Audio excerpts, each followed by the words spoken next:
Vamos fazer um pouquinho diferente hoje. Pode sentar. Antes de lermos o texto sagrado, eu quero aqui fazer diferente do que sempre faço.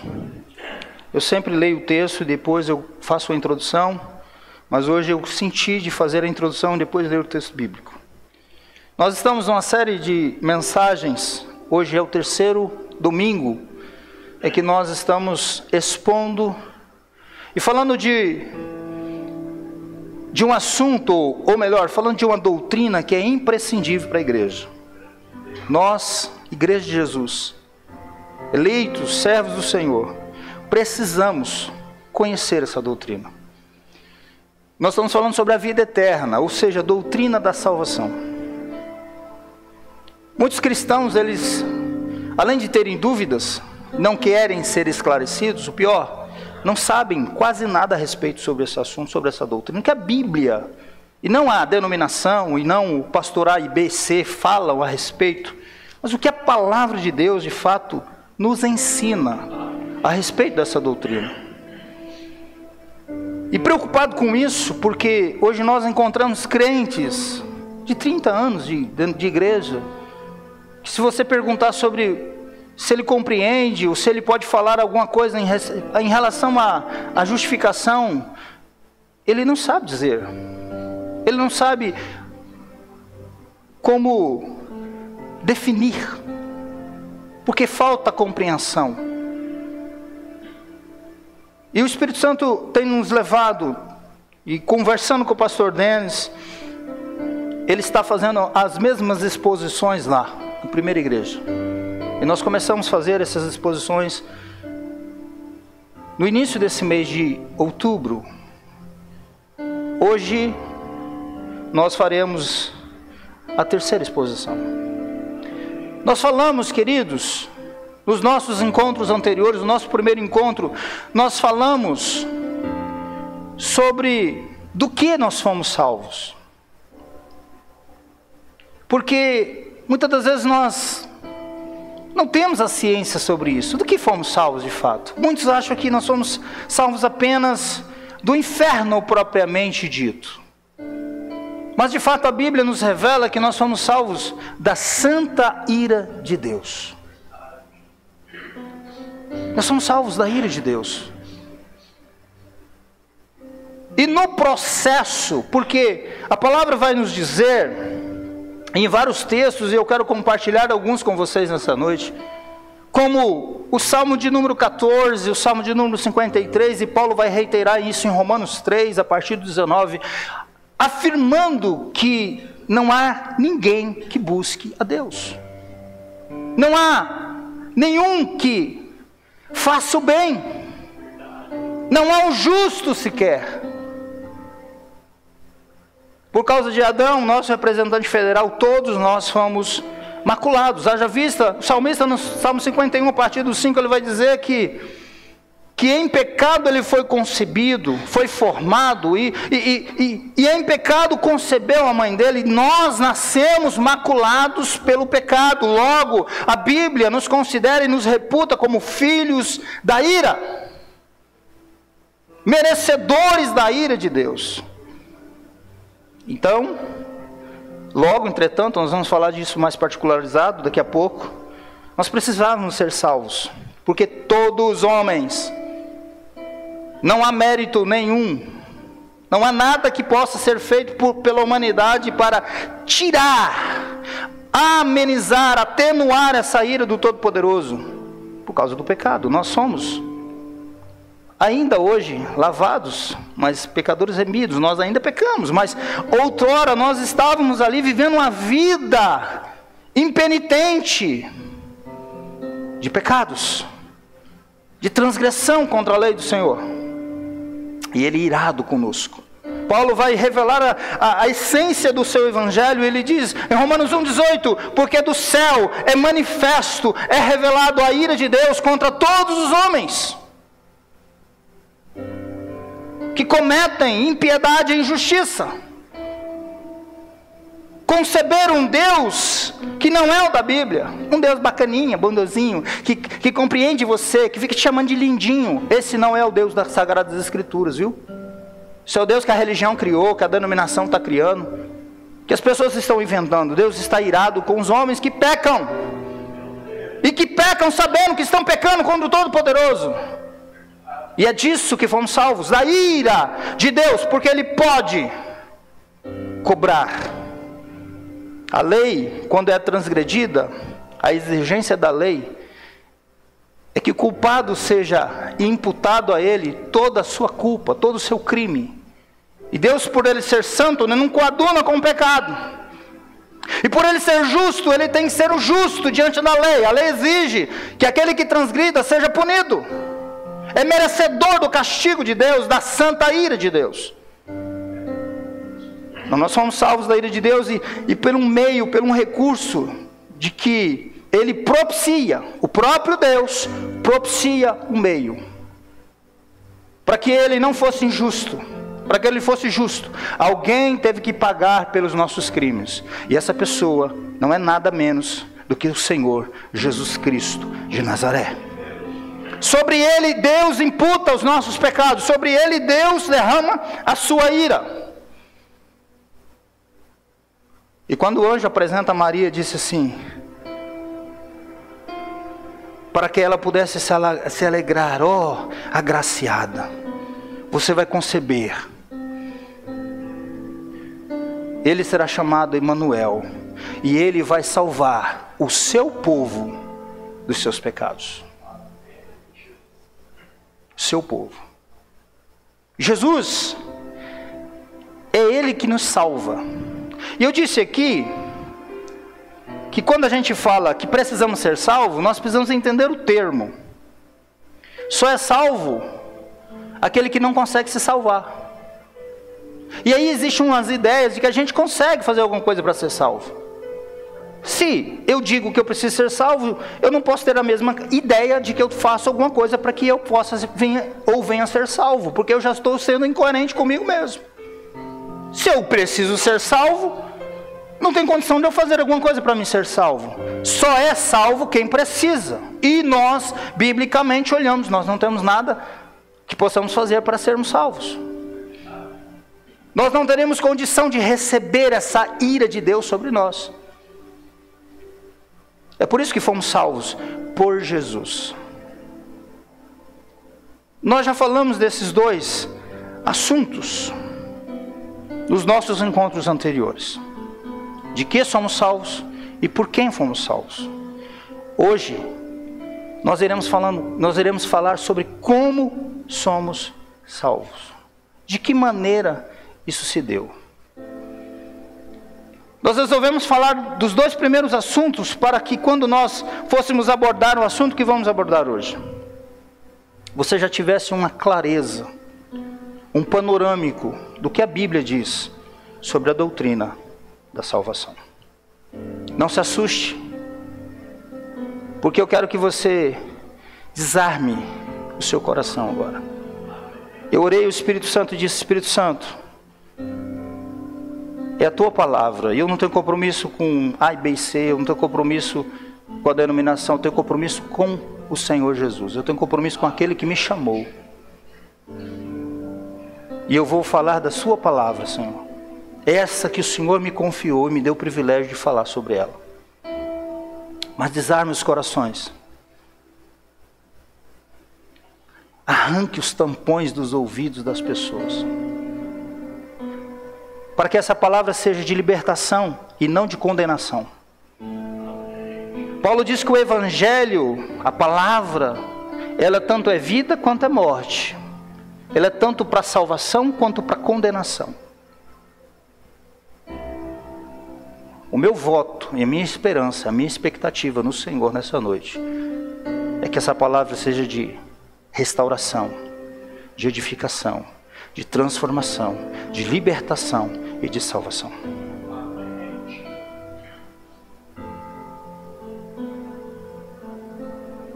Nós precisamos entender que a salvação, ela não é aleatória, é um processo linear.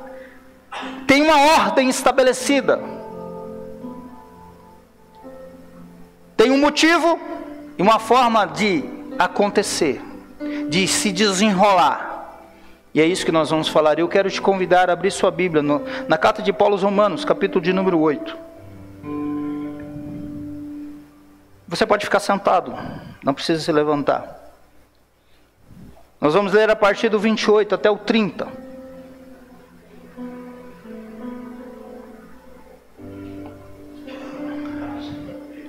É o texto que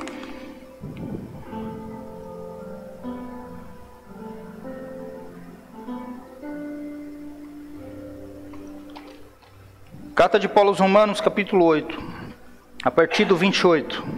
Se nós não conseguirmos concluir hoje, eu tenho muita coisa para falar.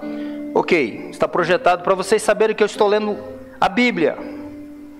Além de você estar com a sua Bíblia aberta, eu quero projetar aqui, para dizer assim, o pastor está falando das Escrituras. Ele não está falando do que ele pensa. Diz assim o texto: sabemos que Deus age em todas as coisas para o bem daqueles que o amam, dos que foram chamados de acordo com seu propósito. Pois aqueles que de antemão conheceu, também os predestinou para serem conformes à imagem de seu Filho, a fim de que ele seja o primogênito entre muitos irmãos. O 30 diz assim: e aos que predestinou, também chamou. Aos que chamou, também justificou. Aos que justificou, também glorificou. Eu acho que essa aqui é uma outra versão. Seria interessante na NVI, que é que eu estou fazendo a leitura. Ok? Queridos, a temática dessa noite que eu quero conversar com vocês é como somos salvos. Processo da salvação. Sabemos que fomos salvos da ira de Deus e que Jesus é o nosso Salvador. Mas precisamos entender e voltar um pouquinho atrás e compreendermos que a salvação não é um plano B de Deus.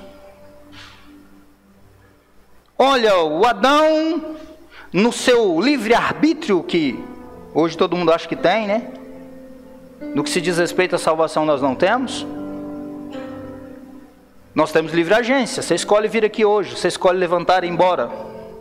Isso não é livre-arbítrio, isso é livre agência. Você pode definir onde você quer. Se quer comer uma pizza depois do culto, um churrasco no domingo que vem. Isso é uma escolha, livre agência. Mas em relação a Deus, escolher a Deus ou escolher não pecar, nós perdemos todo esse domínio que existia em Adão antes de pecar.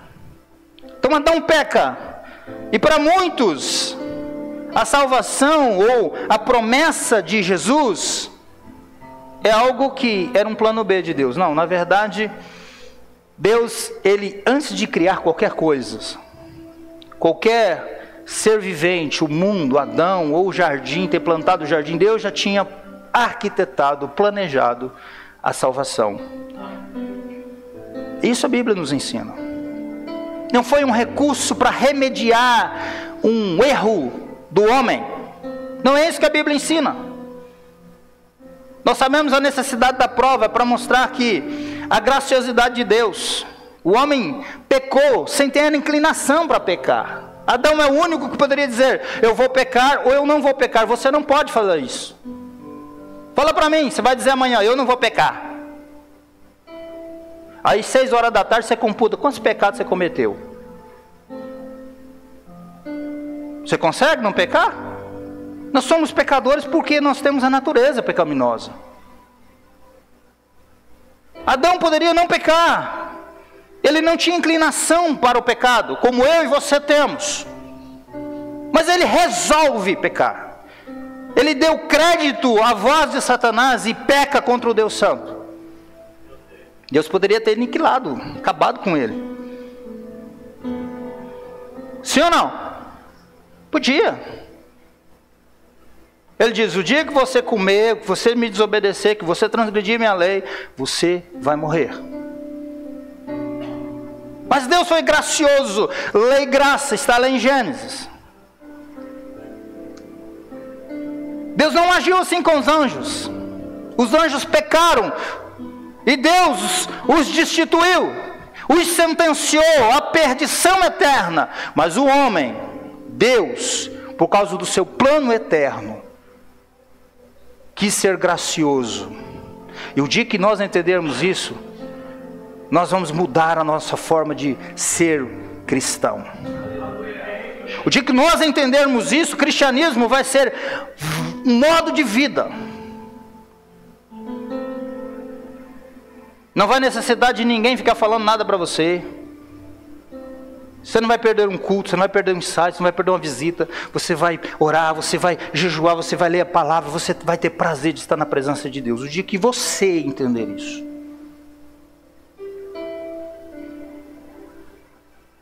Então não é um plano B. Deus já tinha planejado tudo.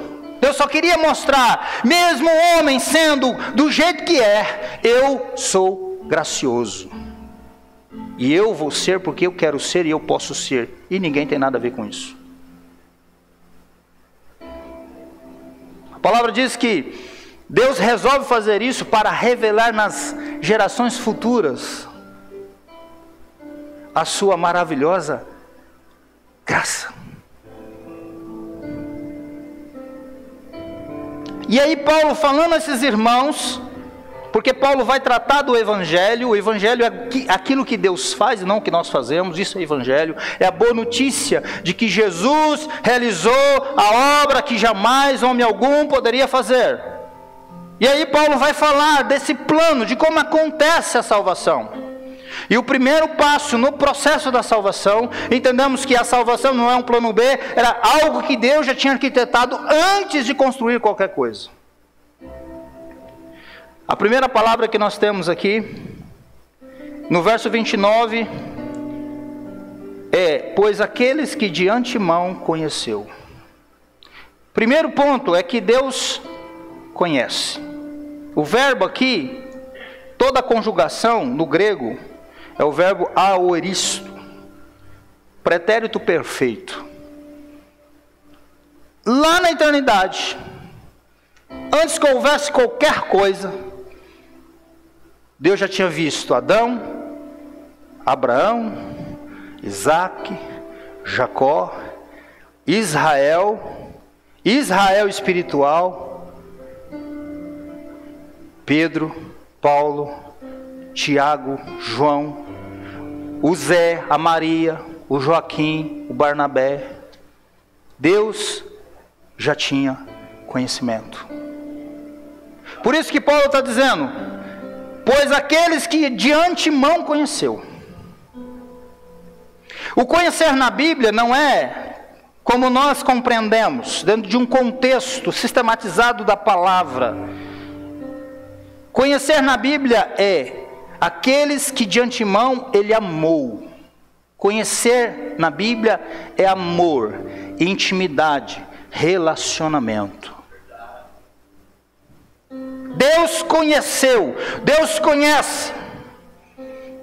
Nós temos aí algumas referências em Gênesis 4:1, que diz que Adão conheceu Eva, Adão amou Eva, Adão coabitou, Adão teve intimidade com Eva.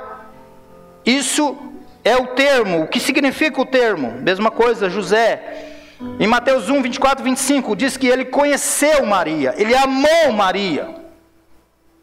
Em Oséias 13, verso 5, Deus conhece o seu povo. Quando Paulo declara que Deus nos conheceu de antemão, ele quer dizer que Deus nos amou desde a eternidade.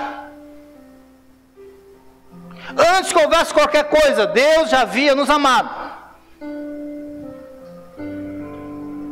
Não é apenas um conhecimento geral que Ele tem sobre as coisas. Claro, presciência significa que Deus sabe de tudo. Tem pessoas que eles acham que se eles fizerem alguma coisa longe dos olhos das pessoas, Deus não está lá. Que Deus não sabe, que Deus não conhece. Eu digo, Deus sabe os pensamentos que está passando na sua cabeça aqui, agora, nesse exato momento. Talvez se Ele revelar, seria a maior vergonha para você.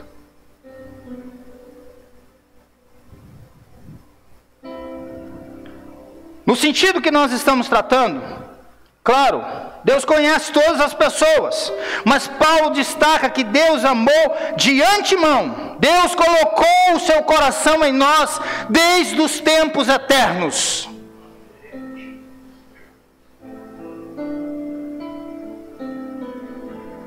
É por isso que o salmista, ele revela no Salmo 139 sobre a onisciência de Deus, dizendo que Deus viu o meu corpo ainda informe, quando estava tomando forma, e Ele estava escrevendo no seu livro os meus dias. Deus colocou o seu coração em mim e em você antes dos tempos eternos. Portanto, conhecer de antemão aqui é saber antes quem é ou o que faria com ou como seria a pessoa. Conhecer aqui é amar de antemão. Eu amei você.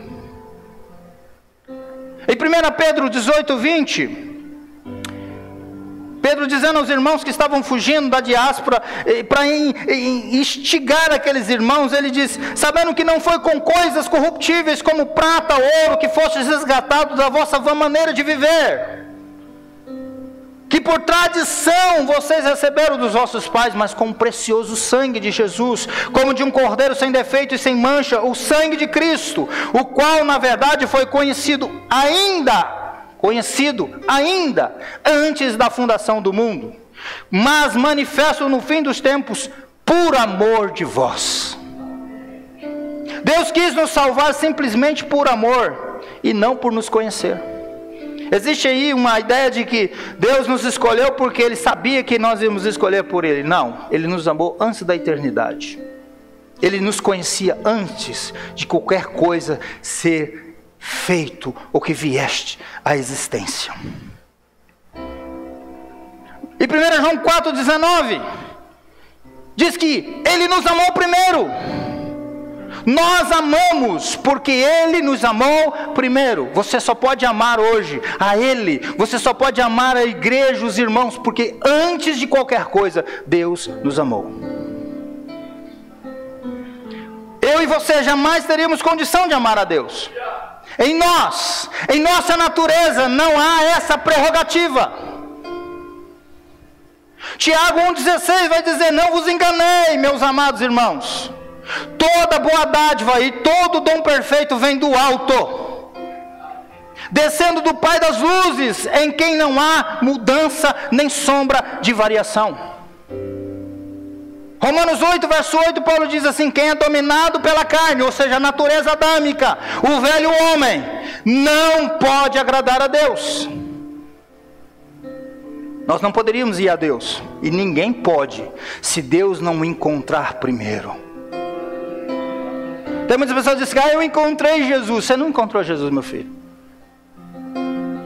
Jesus nunca esteve perdido. Sabe quem estava perdido? Eu, você, nós. Isaías 53, verso 6 diz que todos nós andávamos desgarrados. Sabe o que é desgarrado? Perdido. Lascado, levado à breca. Como ovelhas que não tinham direção, sem pastor. Essa é a situação do homem. Está perdido, desorientado. Não pode agradar a Deus, é carnal, é caído. Mas Deus vai até o homem. Cristo nos encontra. Ele diz que deixou as 99. E Ele vai atrás da ovelha. Um dia Ele me encontrou. Um dia Ele encontrou você. E se alguém aqui ainda não foi encontrado por esse Jesus, pode ser hoje que Ele pode encontrar você e encher o seu coração de graça, de bondade e com a presença do Espírito Santo. Em 1 João 4,19 nos mostra isso, que Ele nos amou primeiro. Então nós devemos louvar a Deus. Sabemos, pois aqueles que de antemão conheceu, aquele que de antemão Ele amou. Deus é santo, justo. Não pode coadunar com o pecado. Ele tem que cobrar, por ser justo, o nosso crime. mas Ele nos ama. E amar significa o seguinte: eu tenho que cobrar. Então eu vou propiciar alguém para morrer no lugar do fulano, criminoso, merecedor da minha ira. E esse alguém que nós já falamos é Jesus. Isso consiste no amor de Deus. O amor de Deus não é se dobrar à nossa vontade, não é descer ao nosso nível, não é aceitar a corrupção moral que há por aí. Amor de Deus consiste no que Ele fez, para que eu e você pudéssemos nos tornar filhos de Deus, sermos salvos da ira santa dEle, que Ele vai derramar sobre esse mundo. E aí não para por aí o processo da salvação. Como somos salvos? Primeiro, Deus nos conhece. Ele nos conheceu, Ele nos amou desde a eternidade. Segundo, Deus predestina. E aí não é eu que estou dizendo, é o texto. Ele diz: pois aqueles que de antemão conheceu, também os predestinou. Predestinar, aqui, que é um termo hoje que está sendo demonizado, né? E nós vamos discutir algumas coisas aqui até umas 9 horas. Eu vou parar na predestinação hoje e domingo que vem a gente consegue seguir. Porque é muita coisa para falar. Mas predestinar significa destinar antes. É uma doutrina bíblica, está na palavra. Predestinação consiste em eleição e rejeição. E antes de eu entrar propriamente aqui nas definições etimológicas e definições dos termos teológicos e bíblicos, entenda uma coisa: que quem faz isso não é o pastor, não é o presidente da denominação, não é nenhum homem mortal. Quem faz isso é aquele que está lá em cima e os pés dele estão aqui embaixo. É aquele que criou e arquitetou todas as coisas. Aquele que faz isso é aquele que tem o oceano na palma das suas mãos. Aquele que toma essa prerrogativa e que tem esse poder de fazê-lo é aquele que o Abacuque, o profeta, diz assim: Deus está no seu santo templo, cale-se diante dele toda a terra.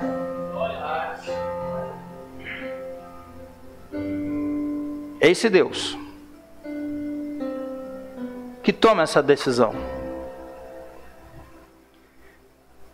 O que nós precisamos entender é que a predestinação é um decreto eterno, soberano, livre e gracioso de Deus. A humanidade é uma raça sem condições próprias de buscar a Deus, como eu já disse. Romanos 3, do verso 9 até o 12, diz assim: pois que somos melhores do que eles? De que maneira? De maneira nenhuma, pois já demonstramos que tanto judeus como gregos, todos estão debaixo do pecado. O verso 10 diz: como está escrito, não há um justo, nenhum sequer. O 11 vai dizer: não há quem entenda, não há quem busque a Deus. O 12 vai dizer: todos se extraviaram, juntamente se fizeram inúteis, não há quem faça o bem, não há nenhum sequer. Conforme nós falamos, toda a raça está em pecado e naturalmente debaixo da ira de Deus. E Efésios 2, do 1 a 3, Paulo vai falar da total depravação, da depravação total dos homens. E ele vai começar dizendo: Ele vos vivificou. Ele vos vivificou, estando vós mortos nos vossos pecados e delitos, nos quais outrora andastes, segundo o curso desse mundo, segundo o príncipe da potestade do ar, do espírito que agora opera nos filhos da desobediência, entre os quais todos nós também antes andávamos, nos desejos da nossa carne, fazendo a vontade da carne e dos pensamentos, e éramos por natureza filhos da ira, como também os demais. Quem não tem Jesus está sob essa condição. Quem não tem Jesus é um filho da ira. A ira de Deus está sobre ele. Ele está pendurado por uma teia, como diz Jonathan Edwards, e embaixo a fogueira. E esse homem está pendurado por essa teia. Deus pode cortar a qualquer momento. Nós achamos que nós somos livres para fazer tudo que nós queremos, que nós pensamos, mas essa não é a realidade, não é a verdade bíblica. Deus está no controle de todas as coisas. E se somos salvos é por graça, é por misericórdia e bondade do Todo-Poderoso.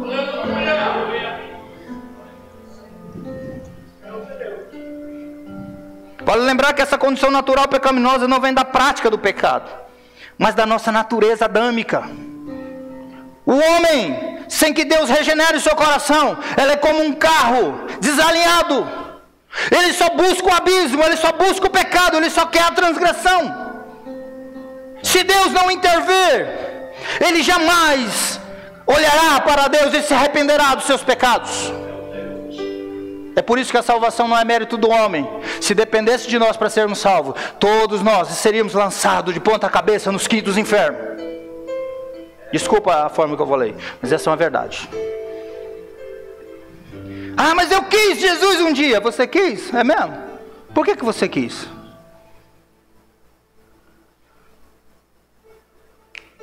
Como que você entendeu? Partiu de você? O defunto? Já viu algum defunto fazer alguma coisa? Defunto, do jeito que coloca, ele fica. Para ele ficar bonitinho, passa maquiagem nele. Quando está com a boca aberta, passa uma colinha para fechar. Ele não reclama se você furar ele. Se tiver frio, ele não reclama. Se tiver calor, ele não reclama, porque está morto. Os homens, sem a intervenção sobrenatural do Espírito Santo para regenerá-lo, são como um cemitério ambulante.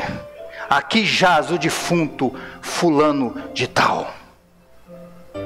Paulo diz isso: vocês estavam mortos. Salvação não é jogar uma boia para quem está afogando lá nas águas do rio Machado do Urupá, aqui não. Salvação é o defunto ser tirado das águas, sem pulso, e Deus descer lá e soprar sobre ele vida. Regeneração. Aí eu entendo os meus pecados, eu me arrependo dos meus pecados, eu disse: Senhor, eu creio no que Cristo fez, o que Ele fez é suficiente para que eu possa entrar pelas portas celestiais, e o Senhor nos recebe. Existem os aspectos da ordem salutis, nós vamos falar aqui, hoje nós só vamos iniciar, mas entendamos isso. Romanos 5,12 vai dizer: portanto, assim como por um só homem entrou o pecado no mundo, e pelo pecado a morte, assim também a morte passou a todos os homens, porquanto todos pecaram. Todos. Paulo diz em Romanos 3,23: não há diferença entre judeu e nem gentios, todos estão debaixo da mesma condição. Porque alguns achavam: nós somos descendentes de Abraão. Não há salvação fora de Jesus. Não tem como.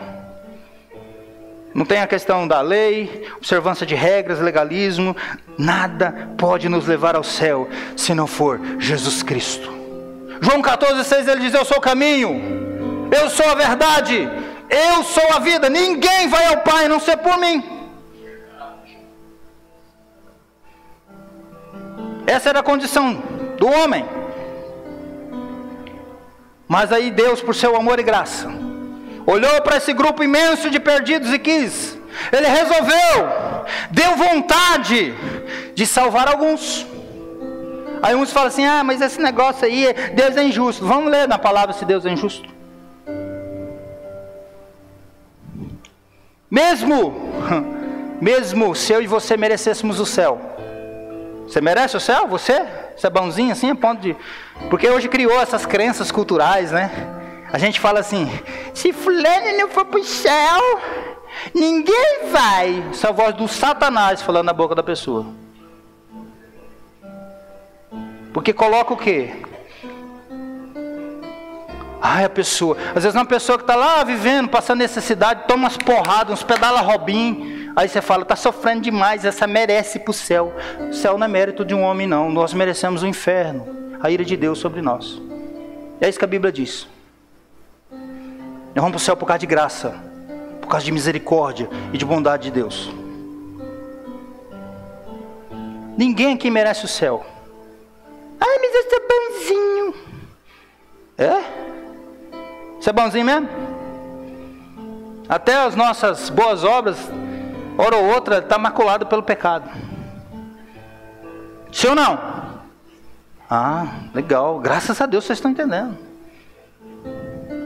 Algum de vocês pode chegar diante de Deus e bater no peito e dizer assim: Deus, eu tenho que me aceitar, porque eu sou ninja espiritual. Cumpro com tudo lá na igreja. Eu sou da oração. Eu não corto nem a ponta do meu cabelo. Olha, eu expulso os demônios, eu profetizo, eu entrego a revelação. Resolve? A Bíblia diz que não resolve. Muitos vão chegar naquele dia e vão dizer isso para ele. Ele vai dizer assim: apartai-vos de mim, porque eu nunca vos conheci. Eu nunca amei vocês. Eu não amei vocês. Eu não me relacionei com vocês. Eu não sei nem quem vocês. Para mim, ó, é difícil ouvir isso. Mas é a verdade bíblica. Então Deus, ele resolveu salvar todos, aquele que ele quis, porque todos nós estávamos indo para a mesma direção. Mesmo se nós merecêssemos o céu e Deus quisesse colocar todo mundo no inferno, ele não seria injusto, porque ele é Deus, ele faz o que ele quer, ele é soberano, nenhum homem pode dizer o que ele tem que fazer. Aí criaram aí, né? Determina que Deus faz, fala para Deus fazer, Deus põe não sei o que. Eu já vi uns abestalhados, isso está gravando, né? Mas amém. Falando assim para o Espírito Santo: Espírito Santo, coloca a mão dele para cá. Espírito Santo, faz não sei o quê. Irmãos, Deus, ele é Deus, ele não aceita a ordem de ninguém. Eu lembro do pastor Jeremias, né? O Gerê, ele diz assim: você fica determinando para Deus? Determina para o seu cachorro para ele falar Jão. Menor, chega na sua casa e diz para sua mulher assim: determina que você faça um café. Você vai ver se ela vai fazer. Duvido ela fazer. Se você pedir com amor, com carinho, fala: depois eu te dou um chocolate da Cacau Show, ela ainda vai fazer. Agora se você chegar para sua mulher e falar assim: determina que você faz um café na frente da visita, o bule vai passar voando. Aí quer determinar para Deus, o Criador de todas as coisas, que você está vivo porque ele não quis soprar assim, ó. Porque se ele soprar assim, ó, acabou você. Você pode dizer para mim que amanhã você está vivo? Isso é uma arrogância, falar amanhã eu vou estar viva. Você não sabe.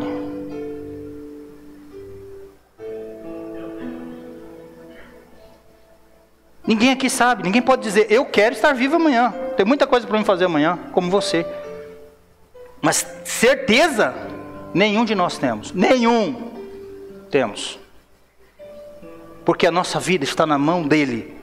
Daquele que pode soprar e dizer assim: você está aqui hoje porque ele quis que você estivesse. Você está vivo hoje porque ele decidiu que você estivesse vivo. Mas pregar isso é dar trabalho, pastor. Ninguém gosta de ouvir isso. Problema, é isso que nós precisamos ouvir. É isso que eu preciso ouvir, que você precisa ouvir, que nós precisamos ouvir. E pararmos de brincar desse negócio de casinha de ser crente. Cristianismo é uma coisa séria. É vida com Deus.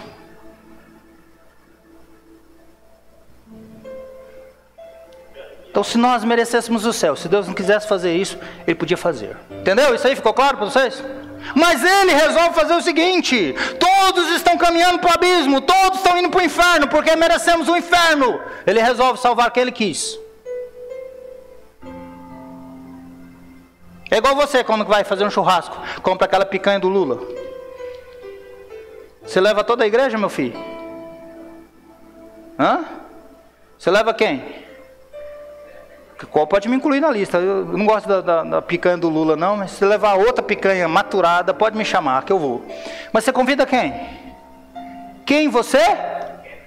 Você é injusto por causa disso? Porque não levou o Sanlai? O Sanlai, logo você. Você é injusto porque você levou quem? Você quis pro churrasco? O churrasco é seu, você comprou a picanha. Você leva quem você quiser. Ah, agora com Deus não pode fazer isso não. Deus não pode, eu posso. Mas Deus, o poderoso, o Criador do céu e da terra, se ele fizer isso, ele é injusto. Eu fico bravo com ele se ele fizer um negócio desse. Impressionante, com uma coisa tão secularizada, tão clara para a gente.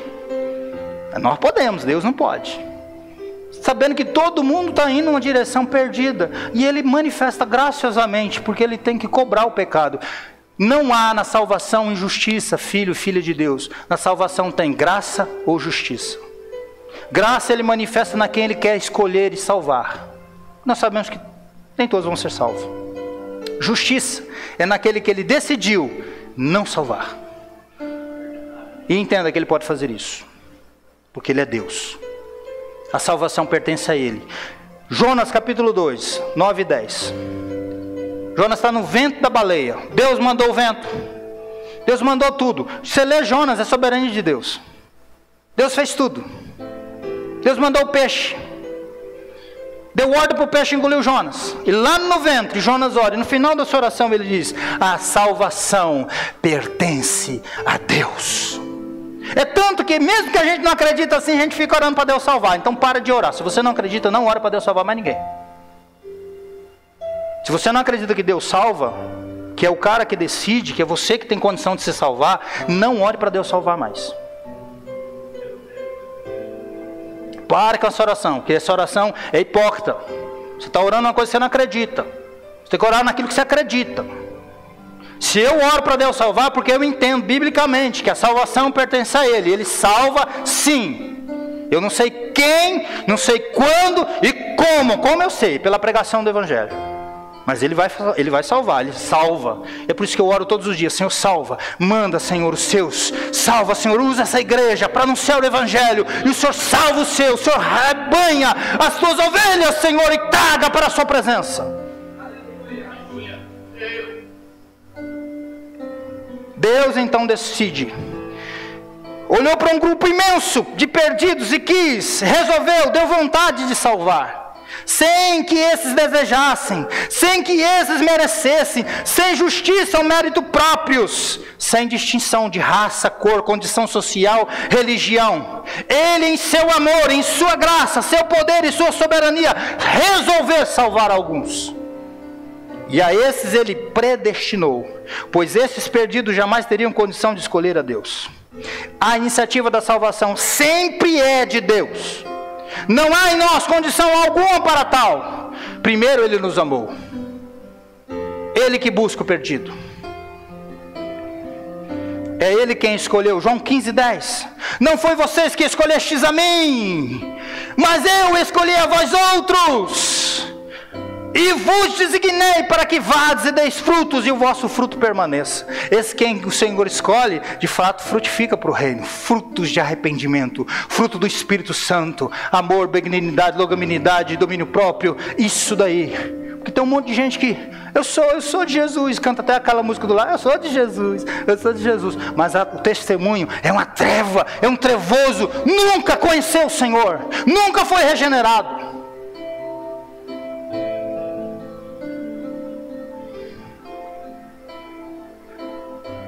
Só crê que em Deus já destinou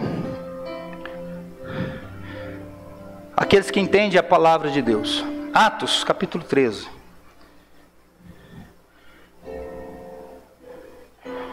(46 a 48) tem um texto que é muito interessante. Se você quiser ler, acompanha aí. Que diz assim: então Paulo e Barnabé, falando ousadamente, disseram: era mister que a vós se pregasse em primeiro lugar a palavra de Deus, mas visto que a rejeitais e não vos julgais dignos da vida eterna, eis que nos viramos para os gentios. 47 vai dizer: porque assim nos ordenou o Senhor, eu te pus para a luz dos gentios, a fim de que sejas para a salvação até os confins da terra. O 48 vai dizer: os gentios ouvindo isto alegraram-se e glorificaram a palavra do Senhor, e creram, preste atenção nisso aqui, e creram todos quantos haviam sido destinados para a vida eterna. Só creram quem tinha sido destinados para a vida eterna. Quem não era, não creu. Entenda isso. Só vai crer aquele a quem foi destinado. Charles Spurgeon diz algo interessante, porque às vezes a gente fala assim, ouço muitos irmãos falar assim, porque a gente tem aquela ideia de galardão, né? A crentaiada hoje tem muito disso. Eu quero ganhar uma pedrinha na minha coroa. Amém, quem pensa assim, Deus te abençoe. Fica juntando suas pedrinhas aí. Eu disse para mim que se eu estiver no céu, se lá eu for um tapete, está de bom tamanho. E eu sei que eu vou para lá. Tenho convicção que eu vou. Mas aí fica naquela ideia, né? Eu ganhei tantos para Jesus. Eu ganhei tantas almas para Jesus. É? Será que foi você mesmo? Charles Spurgeon diz o seguinte, que é mais fácil um leão virar vegetariano do que a gente mudar o coração de uma pessoa. Você não convence ninguém. Eu não convenço ninguém. Quem faz isso é o Espírito Santo. O Deus Espírito Santo. Ele convence o homem do pecado, do juízo e da justiça. Eu e você, nós só somos instrumento. A mangueira onde flui a água, onde flui a vida. Nós não transformamos, nem inclinamos o coração de ninguém, nem dos nossos filhos. Nem os nossos filhos nós conseguimos converter o coração deles. Se Deus não intervir de forma sobrenatural, eles serão ímpios.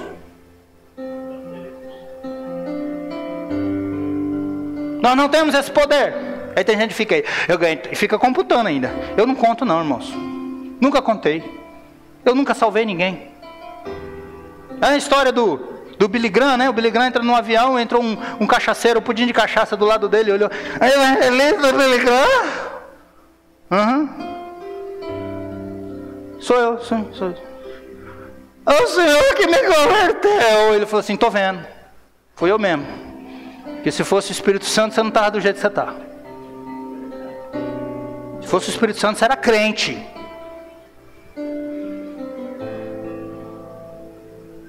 Se fosse o Espírito Santo, ele estava transformado. Não lá, manguaçado. Nós não mudamos ninguém, gente. Nem Deus com a nossa oração. Tem gente que ora para Deus mudar as coisas, né? Deus faz o que Ele quer, do jeito que quer, quando quer. Nós que mudamos quando oramos. Essa é a realidade. Mas aqui, creram todos os que foram ou que haviam sido destinados para a vida eterna. Querem entender melhor a predestinação?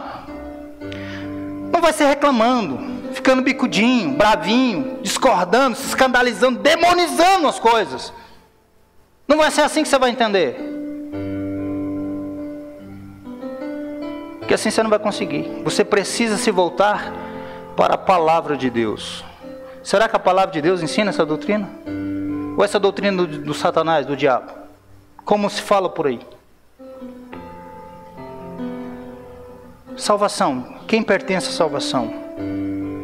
Não é da renovada. Adianta você chegar lá com a carteirinha da renovada e dizer, é Deus aqui, ó, foi da igreja do pastor Roberto, pastor Repouso, do pastor Repolho, do pastor do Milagre. Ó, tantos anos de renovada. Resolve nada, meu filho. Se você não entendeu o Evangelho, se Jesus não entrou no seu coração, você teve sua vida transformada por Ele de fato, você vive como um cristão, não adianta nada. Eu sugiro que você leia Romanos 9:11. Paulo, na continuidade aqui, depois do capítulo 8. Leia em sua casa. A auto-reflexão do próprio texto vai dizer. Tem crente que não quer nem ir para a Bíblia, quer ouvir o que os outros estão dizendo. Não vou ler não, vou perguntar para o meu pastor. Leia a Bíblia.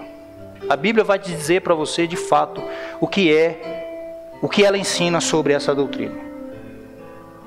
Aí e eu quero falar sobre algumas objeções à doutrina da predestinação, que a gente ouve por aí, eu quero refutar elas. E aí eu vou encerrar por hoje. A primeira objeção que muitos têm é que diz assim, Deus não faz acepção de pessoa, pastor. Verdade. Deus não faz. Claro que não. Mas vamos devagar, vamos entender o texto. Porque aí a gente começa a particularizar, tirar texto de contexto, né? Esse texto, essa expressão não quer dizer que Deus salva todos. Só quer dizer que Deus não faz acepção por raça. O texto é Atos 10, 34 e 35. Pedro, quando ele é levado para Cornélio, para ir à casa de Cornélio, Deus dá uma visão para Pedro. Pedro era da circuncisão, estava sendo desvinculado do judaísmo. Tinha ainda algumas diferenças na mente de Pedro, porque ainda, mesmo ele sendo um apóstolo, cheio do Espírito, ainda tinha aquela situação que pensava que o evangelho era apenas para os judeus.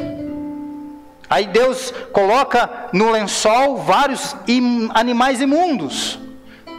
E aí Deus manda ele matar os animais e comer. Ele fica assim, ele obedece. Quando ele acaba de ter a visão, chegam os rapazes de Cornélio e diz: olha, nosso Senhor mandou te chamar.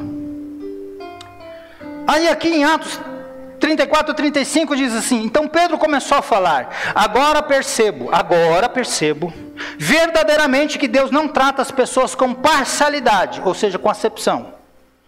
25, adversativa: mas de todas as nações, preste atenção nisso, aceita todo aquele que o teme e faz o que é justo.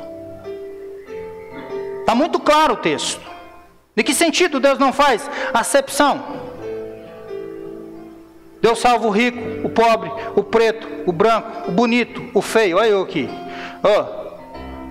O gordo, o magro, o índio, o que não é índio, o ribeirinho, o gringo. Deus salva de várias tribos, raças e nações. Ele não faz acepção. Não é só os judeus, não é só tal raça. Ele salva de todos os povos e tribos, línguas e nações. Apocalipse 7, 9, 10 diz: depois dessas coisas olhei, e eis que uma grande multidão que ninguém podia contar, de todas as nações, tribos, povos e línguas, que estavam em pé diante do trono e em presença do Cordeiro, trajando compridas vestes brancas e com palmas nas mãos, e clamavam com grande voz: salvação ao nosso Deus, que está sentado sobre o trono, e ao Cordeiro. Aí uns falam: está vendo? O texto está dizendo isso. É nesse sentido que Deus não faz acepção. A outra questão que muitos falam assim: então para que evangelizar, pastor? Se Deus já predestinou, se Deus já escolheu, por que evangelizar? Primeiro, se Deus não fosse salvar ninguém pela pregação do evangelho, se mesmo que pregássemos e Ele não fosse salvar ninguém, nós tínhamos que pregar. Porque Ele mandou. Porque as pessoas ficam mandando desculpa. Então, vou refutar esse negócio aí. Vou falar igual o Maracutaia, né? O Silas Maracutaia. Vou jogar uma pá de cal nesse negócio. Então por que pregar o evangelho? Primeiro, meu filho, porque Ele mandou. Manda quem pode? Mandou, filho, é um imperativo, é uma ordem. Diz: ide a todo mundo e pregue o meu evangelho. Ele mandou. Tem que ficar discutindo. A Deus, né? Ele mandou pregar o evangelho. Segundo, é porque é pela pregação. Do mesmo jeito que Ele predestina quem Ele vai salvar, Ele predestina como vai salvar. E como é que Ele vai salvar? Pela pregação do evangelho. Você sabe quem é os eleitos? Tomara que você pelo menos se considere um. Senão, você não dormir essa noite, liga para mim depois, a gente conversa. Mas assim, você sabe quem é os eleitos? Quem Deus escolheu? Alguém aqui sabe? Fala igual o pastor Jonas Madureira: eleição é com Deus, viu, meu filho? Você só abre essa boca santa sua para dizer, para comer e para pregar o evangelho. Não fica colocando gente no céu e outros no inferno, não. Deus não mandou ninguém fazer isso. A igreja não é para fazer isso. É para você pegar o evangelho. Tem gente que não quer pregar o evangelho, fica colocando gente no céu e outro no inferno. Eleição é com Deus, a salvação é dele. Por que eu tenho que ficar salvando e condenando? Eu tenho a obrigação de pregar o evangelho. E o que é o evangelho, né? Aí seus problemas acabaram, vem para minha igreja que você vai receber a cura do câncer. Aí vem para minha igreja que você vai ficar, olha, sua conta vai ser abastada. Isso não é evangelho. Evangelho é dizer: tu é um pecador, tu é um miserável, tu merece o inferno, mas Deus é gracioso, deu Jesus para morrer no nosso lugar, para sofrer no nosso lugar. E olha, Jesus é o nosso salvo-conduto, Ele é o caminho. Aquele que crê em Jesus nunca vai perecer, vai ter a vida eterna. E aí, se o Espírito Santo quiser comunicar esse coração dele, vai fazer, ele vai ser salvo e ponto final. Nós temos que evangelizar por causa disso, porque o meio pelo qual Deus vai salvar os seus eleitos é pela pregação do evangelho. É porque é pela pregação que os eleitos chegam a Deus. Atos 13, 48, Romanos 10, de 1 a 21. Como vão crer? Como vão invocar? se não for anunciado. A fé vem pelo ouvir, e ouvir a palavra de Deus. A fé também não é sua. E aí já arrebenta com a gente, Efésios 2, 8, 9. Nem a fé para crer é sua. Não é eu que estou dizendo, é só ler lá, Efésios 2, 8, 9. Pela graça vocês são salvos. Por meio da... Ô gente, por meio da... E isso não é dom de...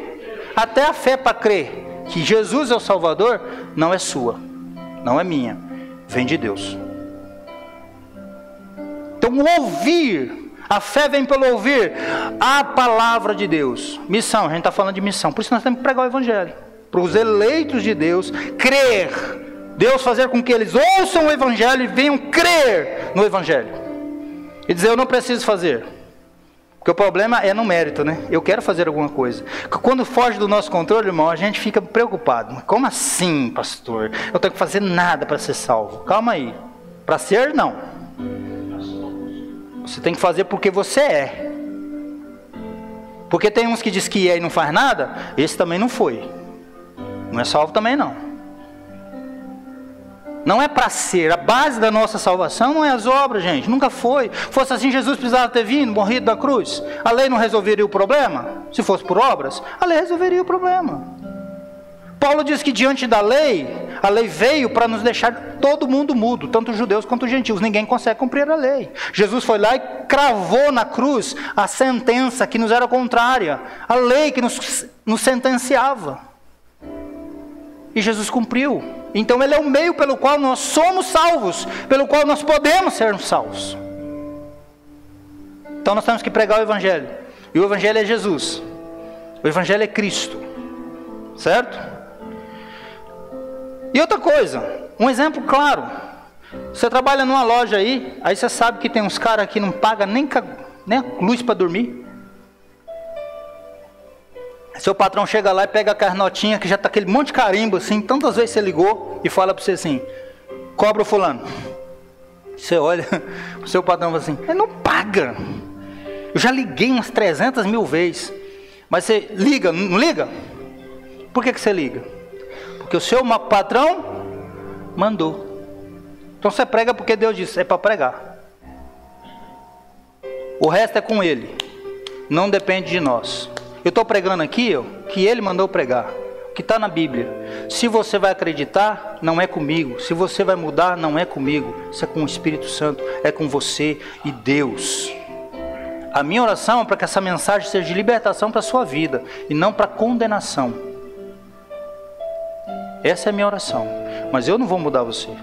Eu não tenho nem essa pretensão. Porque isso é com Deus. O papel da igreja é pregar a palavra, ensinar a palavra, expor as escrituras. A mudança interior realizada é pelo Espírito Santo. E ele está aqui nessa noite e permeia no nosso meio. A outra que eu quero refutar aqui é que usa lá uns textos isolados, como 1 Timóteo 2,4. Aí diz assim, mas a Bíblia fala que Deus quer que todos sejam salvos. Sim, a Bíblia diz que Deus quer. Mas entendamos o seguinte, se nós lermos lá 1 Timóteo 2,4, eu quero ler com você. É igual Tito, né? Usa um texto de Tito. Vamos lá, para o texto, para nós entendermos aqui. Paulo está falando da liturgia do culto. Está ensinando como é que tem que ser a liturgia do culto. Mas a gente não pode pegar só o 4, a gente tem que ler desde o primeiro. O que é que diz o primeiro versículo? Antes de tudo, recomendo que se façam súplicas, orações, intercessões e ações de graça por todos os homens,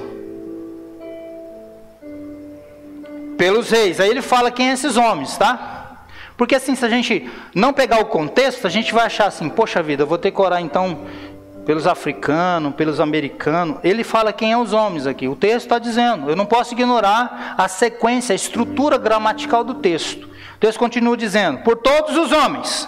Quem é esses homens que ele está falando? Pelos reis e por todos os que exercem autoridade. Esses são os homens que nós devemos orar. E aí está dizendo, para que tenhamos uma vida tranquila e pacífica, com toda piedade e dignidade. Isso é bom e agradável perante Deus, nosso Salvador, que deseja que todos os homens sejam salvos e cheguem ao conhecimento da verdade. Mudou todos aqui ou é o mesmo que ele estava falando no início do texto? Deus quer salvar as autoridades, os reis, ele pede para que a gente ore para que ele salva. Não é que ele quer salvar todos os seres humanos que nasceram, todos indistintamente. Não, ele não quer. E ele não amou a todos. Por mais que você fique irado com isso, mas é uma verdade bíblica.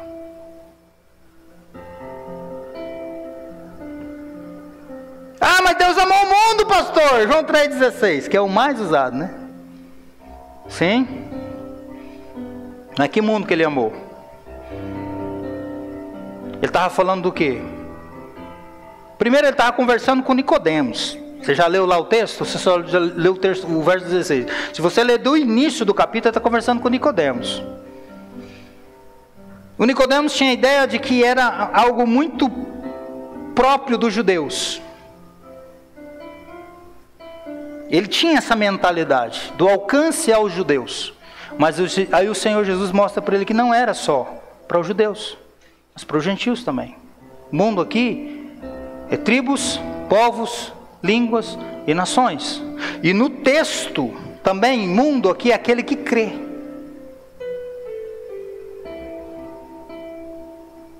Porque se ele amou primeiro, para depois nós amar, então se Deus amou todo mundo, esse camarada tinha, não é universalismo, tinha que vir para Jesus, ele não vem, nem todo mundo vem.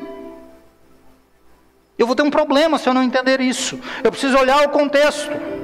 Aí outros falam assim, ah, mas é injusto escolher uns e não escolher outros. Vamos ler Romanos 9, 11 a 16.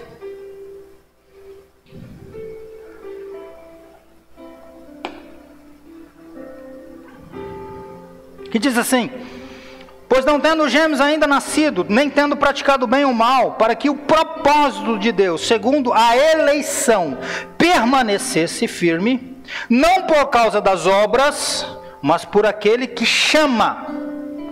Foi-lhe dito, o maior servirá ao menor.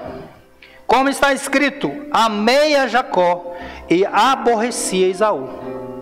Que diremos, pois? Há injustiça da parte de Deus? De modo nenhum.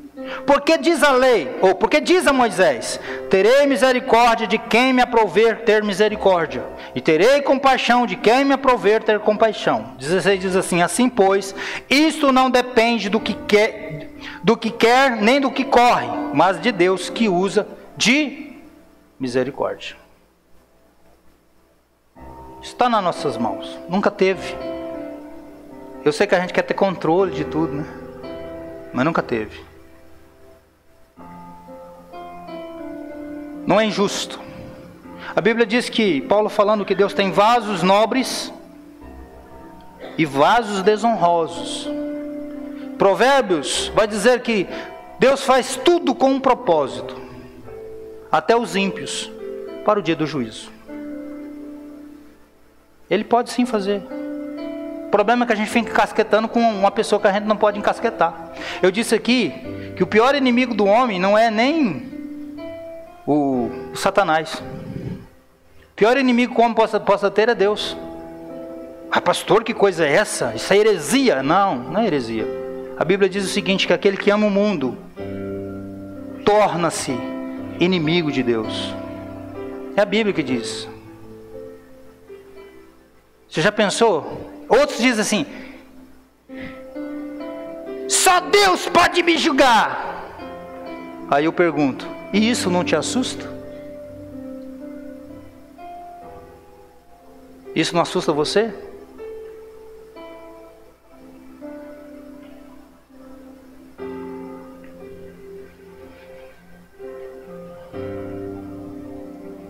A outra pergunta que muitos fazem assim é o seguinte, estou terminando.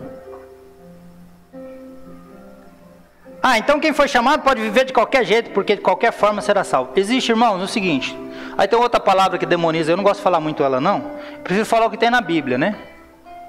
Porque tem gente que fala assim, ah, esse negócio aí é do tinhoso porque foi João Calvino, isso é calvinismo, isso é do Satanás. Aí se eu falar para você que Deus é calvinista, aí você vai ficar doido, né? Porque Ele é. Porque Ele está falando que Ele que escolhe, Ele ama, Ele aborrece quem Ele quer, Ele tem misericórdia de quem Ele quer, então Deus é calvinista. E ponto final. Jesus é calvinista, porque Ele diz assim, olha, sabe por que vocês não me ouvem? Vocês não me escutam porque vocês não são minhas ovelhas. Porque as minhas ovelhas me ouvem e me seguem. Quem falou não foi Paulo, não foi João Calvino, quem falou foi Jesus. Está na Bíblia lá, só ler lá em João 10. Jesus também, quando Ele falava por parábolas, que era uma linguagem idiomática que Ele usava para ensinar sobre o Evangelho do Reino, chegaram para Ele e falaram, Senhor, por que o Senhor fala por parábolas? E Ele diz assim, eu falo por parábolas para que eles ouvindo não entendam. E não venham se arrepender e eu tenha que salvá-los, curá-los. Isso não foi Paulo que falou, não foi João Calvino que falou, isso foi Jesus que disse. E aí o que fazer com os textos desses? Com o texto de Romanos 9.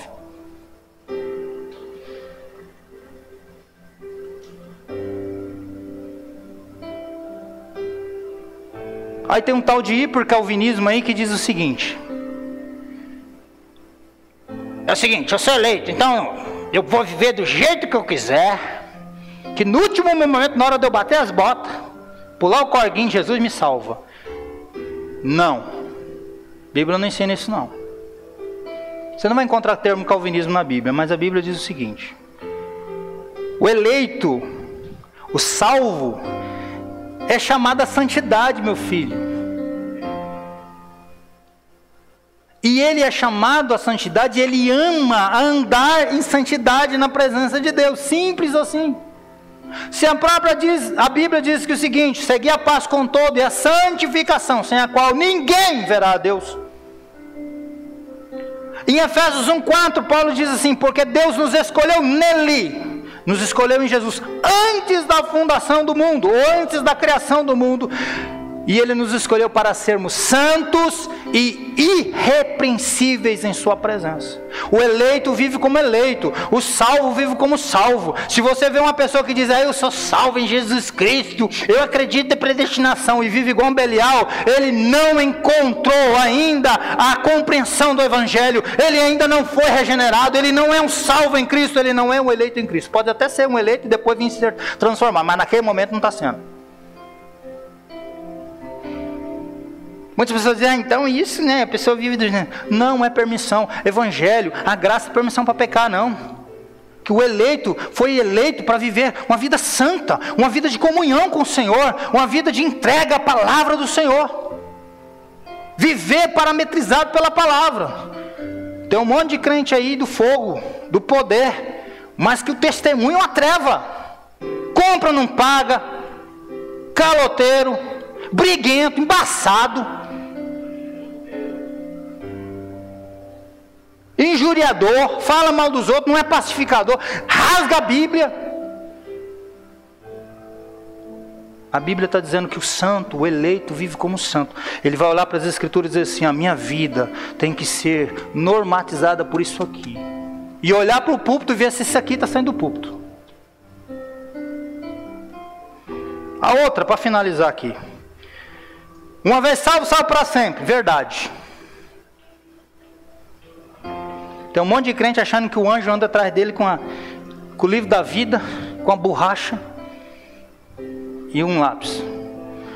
Pecou, paga. Arrependeu.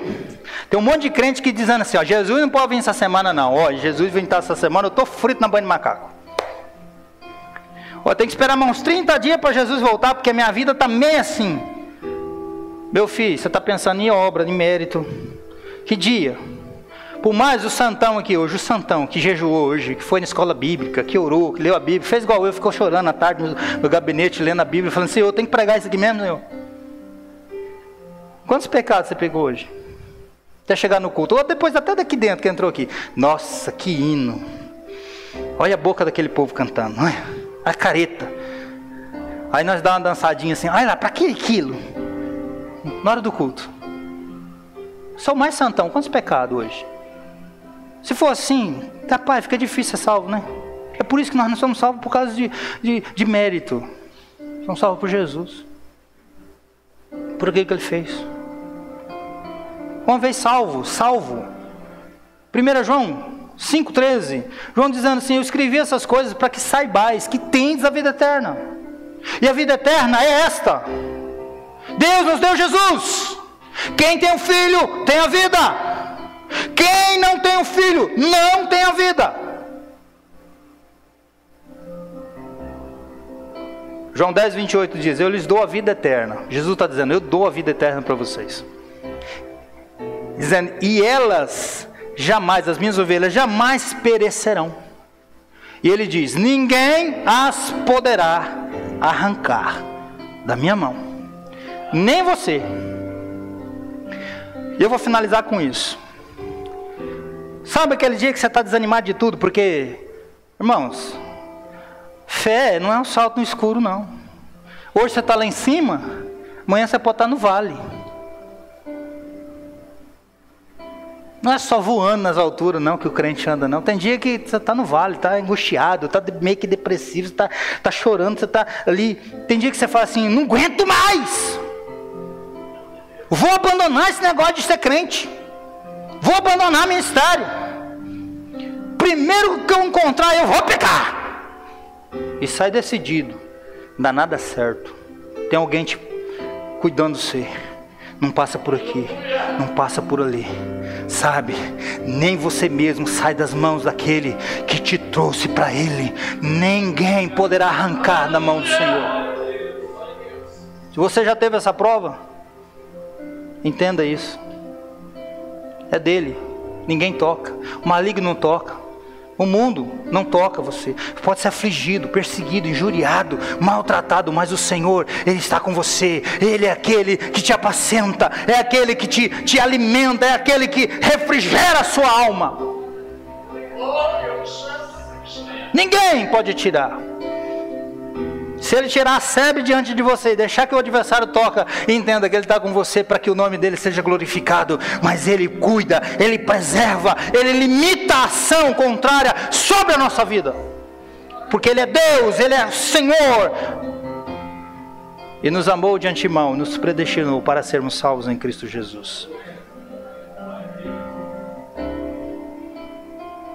Domingo que vem, a gente continua. Porque eu ainda tenho mais umas 10 páginas aqui para falar para vocês. Eu só falei da predestinação. Tem que falar do chamado, da justificação, da glorificação. Esse é o processo da salvação. Entenda isso. Nós só começamos a falar. Eu quero dar a ordem de salutos para você também. Então domingo que vem, se Jesus não voltar, se você estiver vivo, eu também, venha. Para a gente ouvir o que a palavra de Deus diz. Não é o que eu estou dizendo, não é o que a igreja está dizendo, mas o que a palavra de Deus diz em relação à nossa salvação. Tá bem, queridos? Amados, eu quero aqui, rapidamente, antes de dar os avisos, estar agradecendo nosso irmão Isaac. E quem é o irmão Isaac? Está lá atrás? Deus abençoe. Esteve conosco semana passada, está hoje também. Também nós temos o pai da irmã Marinete e o irmão está conosco. A Pri e o Vitor não é visita, né? E o pai da irmã também não, né? Já, né? Cada 30 dias que ele vem, faz parte aqui. Nós temos a Bruna e o Vinícius. Deus abençoe a vida de vocês por estarem conosco nessa noite. Irmã Ceilza, irmã Miriam, é a avó e a tia da irmã Suzana, né? Acertei, mas se eu não acertasse aqui estava anotado. Sueli, o Márcio e a Esther. Eu já acerto, está tudo anotado aqui, né, Márcio? Os nossos irmãos da terceira igreja, que o Senhor em Cristo continue vos abençoando poderosamente. A Sara, não é visita, a Sara da família, só estava assim, né, estava meio sumida, mas o Senhor a trouxe nessa noite. Os demais irmãos, o Senhor em Cristo continue vos abençoando. Queridos, quarta-feira nós teríamos o nosso culto de estudo bíblico. Mas nós não vamos ter, devido ao simpósio que nós estamos promovendo a partir do dia 24. Então, na quinta-feira, nós vamos iniciar o simpósio da Reforma Protestante. Vai acontecer lá na primeira igreja. Eu acredito que todos vocês saibam, né, o endereço. Rua T9, antiga T9, número 1559, Nova Brasília. Então estaremos lá a partir das 7h30 e vai dar início. Estaremos trazendo ali algumas informações históricas, né? Tanto da pré-reforma quanto da reforma protestante, os vasos a quem Deus usou, o que significa, qual a implicação para os nossos dias da reforma protestante. Esse é o primeiro dia, basicamente vamos tratar sobre isso. Teremos ali um tempo de exposição e depois nós estaremos abrindo a perguntas. A audiência vai poder estar fazendo perguntas, tirar dúvida em relação àquilo que for ministrado, tá bom? Então não falte, convide a todos os irmãos, que você puder convidar amigos, e vamos estar juntos ali com os irmãos. Teremos um período de louvor, depois estaremos tendo a ministração, e eu, pastor Denis, estaremos respondendo as perguntas. No primeiro dia, pastor Denis estará ministrando, no segundo dia eu estarei ministrando, a gente vai revezando até domingo. Então vamos estar lá na quinta, sexta, no sábado e no domingo de manhã, tá bom? Domingo de manhã, eu acredito, eu acho que nós falamos, eu esqueci o horário, mas eu acredito que a partir das 9 horas da manhã, nós estaremos ali falando do último sola da reforma. E juntos, nós vamos ter um momento de comunhão, né? Vamos almoçar juntos. Eu quero fazer um pedido para os irmãos, eu já tenho avisado aqui, nós vamos levar pronto já os pratos para nós compartilharmos lá. Então, para não ficar repetindo muita coisa, né? Eu vou levar tal coisa e chega lá tem só aquilo, né? A ideia é ter uma variedade de coisas. Lá eles já estão familiarizados. Aqui é a primeira vez que a gente vai fazer isso, né? Porque sempre a gente compra os produtos e coloca alguém na cozinha para fazer o que a gente definiu como cardápio. Lá vai ser diferente. O cardápio é variado. O cardápio é o cardápio da igreja do primeiro século, né? Que era assim, eles traziam os pratos e juntavam, e o que não tinha menos comia junto.